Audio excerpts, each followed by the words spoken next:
What is going on, everyone? We are back. Sorry, if you're watching this channel, I'm sorry I've been gone for like the past few days. My computer, we are not on good terms right now. This guy is not being very kind. He's not booting up when I want him to boot up, but he boot up today, so we're chilling. Yeah, I'm going to talk about the games from Monday. That was May 13th. We had the Celtics take down the Cavs and the Thunder beat the Mavericks. These are two interesting games because you had the Cavs and Celtics without Donovan Mitchell and Jared Allen, and you had the Cavs keep it kind of close, but the Celtics were able to pull it off. So yeah, um, let's get right into the action. Let's start with the Celtics Cavs game. I'm gonna make this quick because I'm behind, obviously. Tatum and Brown, they balled out. I mean, they were in their bag. You want those guys, you need your best players to step up if you're Boston. Even though they're so stacked that half of the time they don't even need to step up. It's good to see those guys step up. 27 from Brown on fantastic efficiency, 33 from Tatum. They were in their bag. Al Horford 3 for 9, but he was plus 11. I mean, Al Horford's just a glue guy. Let's be honest. Drew Holiday, another good game from Drew Holiday. He was in his bag. We've got some of the best scoring from Drew Holiday that we've seen this entire postseason, and that's good to see for the Boston Celtics because he's such an elite defender. You want to see him match that with some offense, and he's been doing that. Derek White, I don't know what's going on with this guy. He dropped 5. I mean, he was not efficient, but like it didn't matter because the Celtics were just too good. Um, Once again, Peyton Pritchard, electric off the bench. He got a good Luke Cornett game as well. So, I mean, shout out to those guys as well. The Celtics are just so good, man. Like every single player is an all-star at their role on this team. And I mean, like when they're clicking, they are unstoppable. Even when like half the team isn't clicking, they're still unstoppable. But yeah, the Celtics won that game. They were in their bag. Congrats to them, unfortunately. Cleveland did show a lot of fight in this game, though. I'll give them credit. I feel like this is a common theme from Cleveland this year. You'll see when they're down some of their star players. Like there was the one game where they were without Donovan Mitchell and they came back 22 against Boston because Dean Wade turned into like Ray Allen from 3. But yeah, let's hop like right into it. The Cavs fought just wasn't enough because Boston is a stacked roster. Mobley, another solid game from Mobley. You'd like to see less turnovers, but still Mobley was in his bag. I mean, more blocks, you would like that too. But yeah, Mobley was in his bag. Okoro, another bad game, man. This guy's been having a rough series. Yeah, Okoro's just been not shooting well this series. Shout out to Darius Garland. He started this game with like no points through like the first quarter. It looked like it was gonna be another dud game from Garland. Looked like he was just gonna be another just be a guy out there. But he found his rhythm and he got going. Not from 3, but I mean he was just trying to make plays. 30 points and only 2 free throws. That's really good. I mean, so shout out to Darius Garland fighting through and getting his rhythm going. Karis LeVert, another solid game from Karis LeVert. This guy's either so good or so bad, and tonight he was pretty solid. So shout out Karis LeVert. Same thing with Max Juice. He was solid today. Um, Not today, on Monday. What the fuck am I saying? You would like better efficiency, but 5 for 9 from 3 is not bad at all. You'd like to see him make his 2-point shots. But yeah, that's the starters. Dean Wade, like none of the guys on the bench really gave you much of anything. Sam Merrill was the only one who gave you over 5 points, but he shot 2 for 7, so that's like not great. Yeah, the Cavs just if Mitchell was playing, they might have won this game.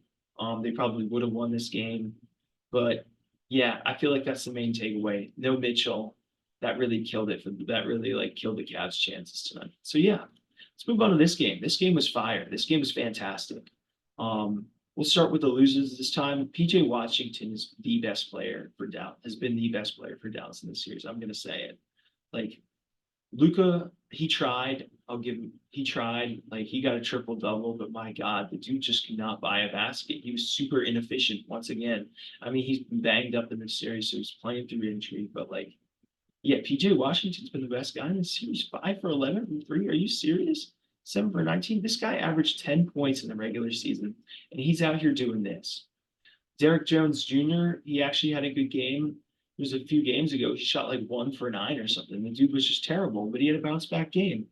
Um, Gafford, 3 blocks. You love to see that, but just like, I don't know. I feel like you just needed more out of everyone not named PJ Washington. You can't It was the guards that honestly lost this game for Dallas, though. Kyrie and Luka not showing up. That's like those are your two highest paid players, your two best players on the team. Those are your like two all stars. You need those guys to show up if you're gonna win, and they just didn't really. So yeah, you can say Daniel Gafford and like some of these bench guys like Derek Lively didn't have a good game, and Green. I mean, but like it really falls on Irving and Luka. I know Luka was dishing out dimes, just throwing assists, but he had 7 turnovers as well. So come on, Luka, you gotta be better, man. If you want to be known as like one of these elite players like Jokic, you gotta be you gotta be better in this postseason. You gotta play through these injuries, and you gotta lock in. Like everyone always giving Joel Embiid shit for getting hurt in postseason.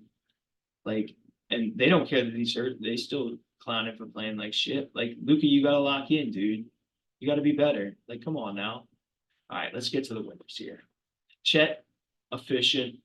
I mean, everyone for the Thunder outside of J Dub was pretty damn efficient in terms of like their starters.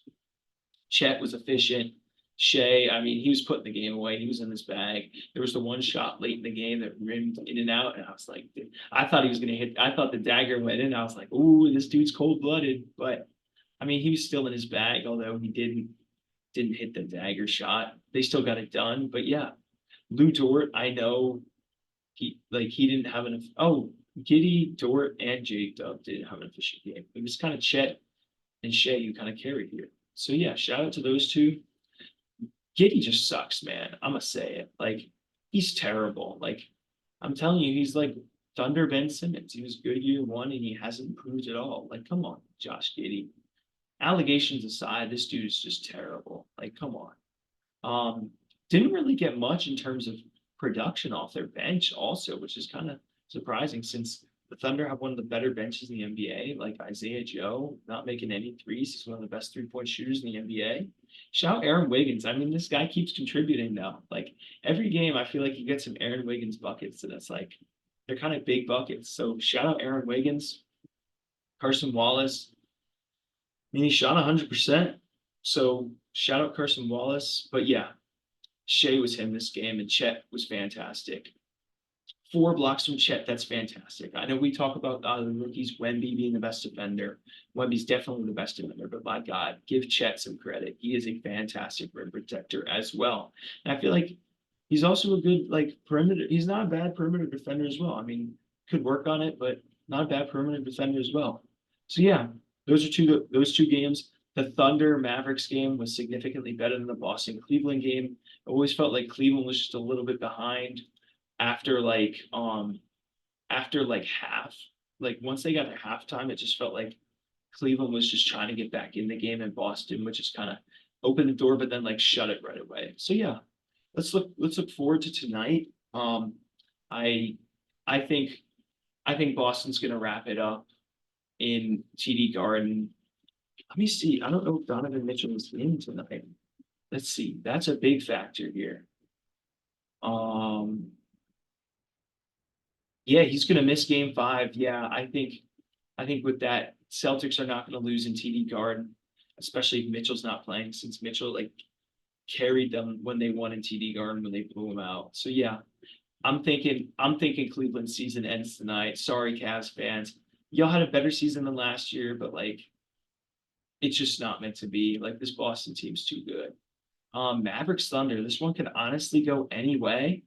I'm thinking Luca bounces back tonight and has a more efficient game. But if I were to go with anyone, hmm, I'm gonna go with I'm gonna go with OKC just because they're home. They won the last game. Yeah, I think both the one seeds win tonight, Celtics and Thunder. Yeah.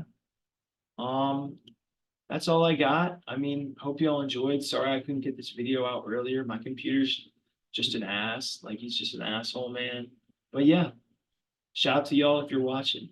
I'm just a yapper who don't know ball. Peace.